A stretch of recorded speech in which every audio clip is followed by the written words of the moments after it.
Kitabu cha Nyakati hili mlango na mirongo miru na fungahi.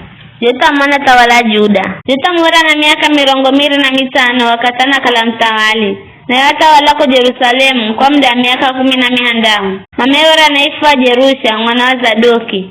Yewa henda karibu karakarama sunu mwa Bwana. Herarisho kalawa henda Uzia babaye. Iso kalaka ngirire kaiza hekalura Bwana. Hele watumendela kuhenda utiriri. Jeta maku ujengalusha mvire wa Zulu wa nyumba ya Bwana na kihenda kazibo msana kaiza ukuta wa kirema cha Ofeli. Zaida visho, yewa jengamizi kaiza mirema ya Judea na ngome na minara. Kaiza sehemu zizo kalataka wahe anamtawalewa Amona na akimushinda. Mwaka huo Amona makimriha talantaga na mwanga za fedha. Kora 10,000 za ngano na kora 10,000 za mere. Makimriha za visho kahiza mwaka wa hiri na wahangu.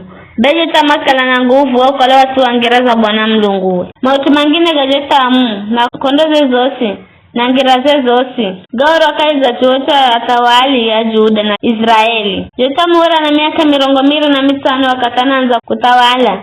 Na yote walako Jerusalemu kwa muda miaka 10. Jeta makifa na tumakimzika kahiza mzu wa Daudi. Wanawe Ahazi hakia la atuhe here mtawali.